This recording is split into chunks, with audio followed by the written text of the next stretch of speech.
घर जमाई। आज लगभग शादी के 25 वर्ष बाद अचानक अमन के हृदयाघात से मृत्यु की खबर सुनकर करिश्मा हतप्रभ रह गई।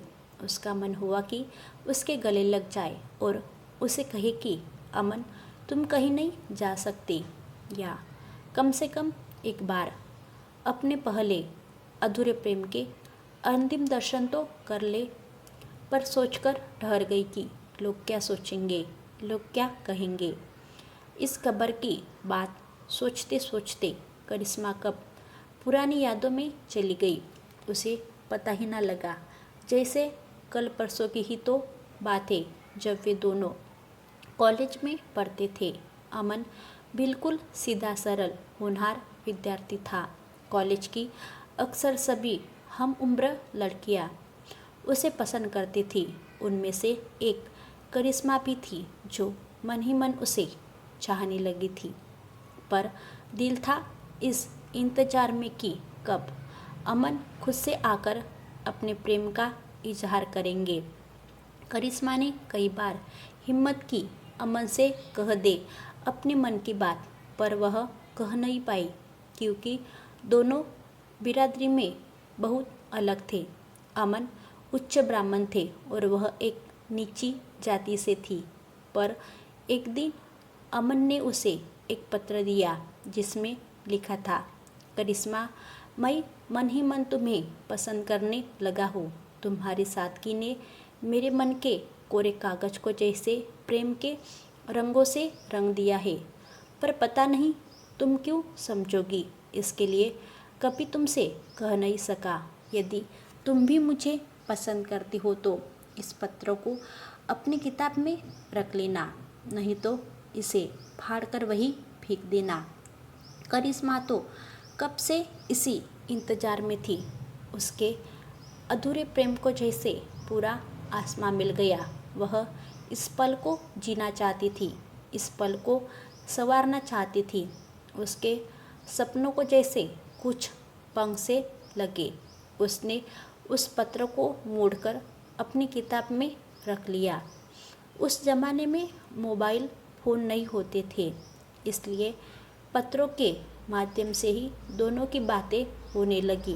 कभी कभी वे दोनों कहीं कहीं मिलने लगे, पर दोनों के ही मन में एक डर समाया था कि शायद जात बिरादरी की वजह से उनके परिवार वाले उनके इस प्रेम को स्वीकार न करें, क्योंकि अमन तो उच्च ब्राह्मण थे और करिश्मा जो है नीची जाति के परिवार से थी। और अमन के पिताजी का समाज में एक रुतबा था। अमन और उसके बड़े भाई ने भी शायद कभी अमन के पिताजी से ऊंची आवाज़ में बात नहीं की, कभी कोई बहस नहीं की, क्योंकि वह समय था ही ऐसा कि सारे निर्णय घर के बड़े लोग ही लिया करते थे। एक दिन उनके प्रेम के बारे में जब करिश्मा के परिवार में पता चला तो उसके माँ और पिताजी बोले, बेटी, तूने लड़का भी देखा तो उच्च ब्राह्मण। उसके परिवार वाले हरगिज तुम्हें अपने परिवार की बहू नहीं बनाएंगे। करिश्मा के पिताजी सही थे।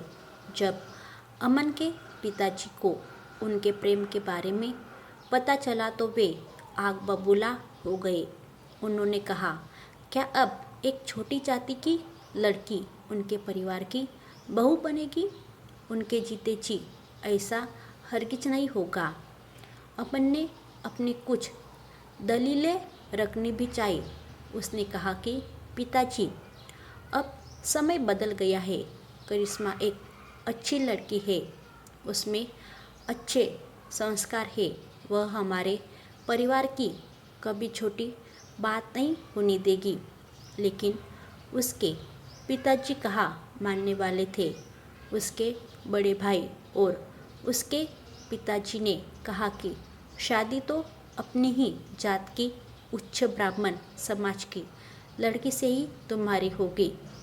उधर करिश्मा के माँ और पिताजी ने भी अपनी ही बिरादरी के एक क्लर्क लड़के से उसकी शादी पक्की कर दी और वो कुछ ना कर पाई। धीरे धीरे बस अपने अधूरे प्रेम को अंदर ही अंदर बुनती हुई वो अपनी नई गृहस्थी में रमने लगी। उधर अमन के भी ऊंचे परिवार से रिश्ते आ रहे थे। उन्हीं में से एक रिश्ता उनके ही साथ पढ़ने वाली रीना नाम की लड़की के घर से आया। रीना बहुत ही रईस परिवार से थी और अपने माँ बाप की इकलौती संतान थी। उन्होंने अमन के लिए रीना का रिश्ता अमन के पिताजी तक भिजवाया, पर रीना के पिताजी चाहते थे कि उनका दामाद उनका घर जमाई बने, क्योंकि रीना उनकी इकलौती संतान थी और जमीनों जायदाद इतनी थी कि उनके बाद कोई आकर उसे संभाल ले। वे बस यही चाहते थे।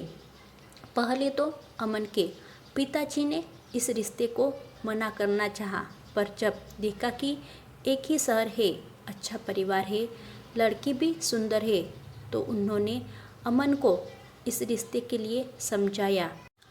अमन ने मना कर दिया, लेकिन तब उसके बड़े भाई और पिताजी ने समझाया कि एक ही शहर में अपने लोगों के बीच रहोगे, अच्छा खासा घर परिवार है, उनका सामाजिक रुतबा है। अमन ज़्यादा कुछ कह ना सका और अपने अधूरे प्रेम को मन में ही समाये उनका घर जमाई बन गया। घर जमाई बनना यानी अपना आत्मसम्मान खोकर किसी के घर में रहना।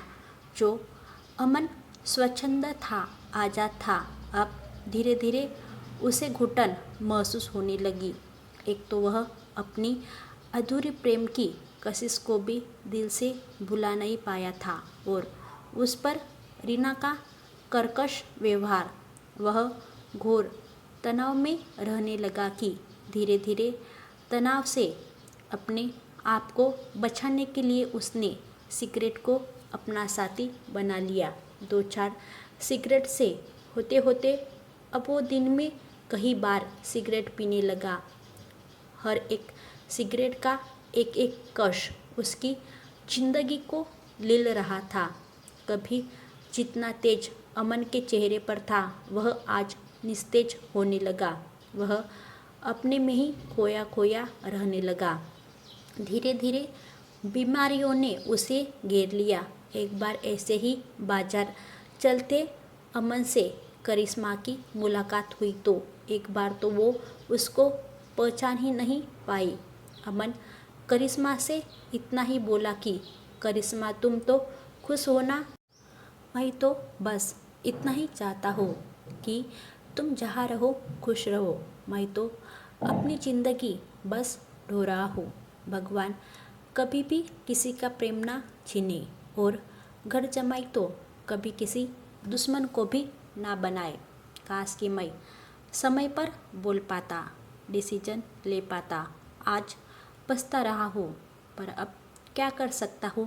तब करिश्मा ने अमन से कहा, मैं भी तुम्हें अक्सर बहुत याद करती हूँ, पर मैं आज अपने पति के साथ बहुत खुश हूँ। वो भी तुम्हारे जैसे बहुत समझदार और अच्छे इंसान है।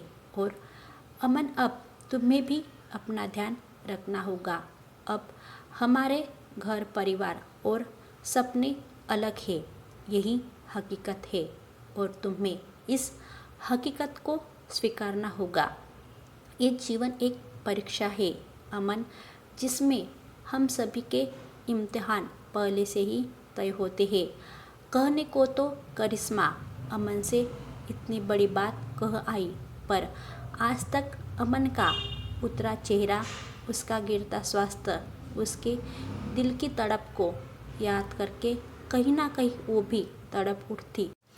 और आज जब उसके हृदयघात की खबर सुनी तो उसे लगा कि जैसे जिंदगी रेत जो उसकी मुट्ठी से आज तक धीरे धीरे फिसल रही थी, आज वो मुट्ठी से पूरी तरह से निकल चुकी थी और आज उसकी मुट्ठी बिल्कुल खाली हो चुकी थी।